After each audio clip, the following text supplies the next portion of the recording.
Sam, go outside for a bit. What? দ্বিতীয় সপ্তাহে এসে বেড়ে গেল শাকিব খানের রাজকুমার সিনেমার হল সংখ্যা। আসুন ছোট্ট ভিডিওর মাধ্যমে বিস্তারিত জেনে আসা যাক। এবার রোজার ঈদে সারা বাংলাদেশে 127টি সিনেমা হলে রিলিজ পেয়েছে শাকিব খানের রাজকুমার সিনেমা। আর ইতিমধ্যেই শাকিব খানের রাজকুমার সিনেমার ঝড় বয়ে যাচ্ছে। সাধারণ দর্শকরা সিনেমা হলে গিয়ে শাকিব খানের রাজকুমার সিনেমাটি দেখার পর এই সিনেমার ভূয়সী প্রশংসা করছেন। আর সাধারণ দর্শকদের মুখে এমন প্রশংসা শোনার পর অনেক দর্শকরাই এই সিনেমা দেখার প্রতি আগ্রহ তৈরি করছেন।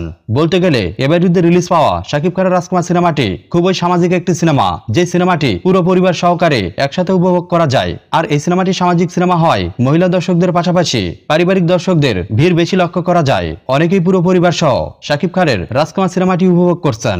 আর এই সিনেমাটি শুরু থেকে শেষ কোথাও বিন্দু পরিমাণ নোংরামি নেই। পাশাপাশি এই সিনেমার গল্প ও শাকিব খানের অভিনয় দর্শকদের মনে মুগ্ধতা ছড়িয়েছে। আর এমন অবস্থায় অতিরিক্ত দর্শক চাপের জন্য যে সকল সিনেমা হল শাকিব খানের রাজকুমার সিনেমা না চালিয়ে অন্য কোনো সিনেমা চালিয়েছিলেন, যারা এবার ঈদে অন্য কোনো সিনেমা চালিয়ে তেমন কোনো ব্যবসা করতে পারেননি, তারা প্রথম সপ্তাহের পর তাদের আগের সিনেমা নামিয়ে নতুন করে শাকিব খানের রাজকুমার সিনেমা চালানোর সিদ্ধান্ত নিয়েছেন।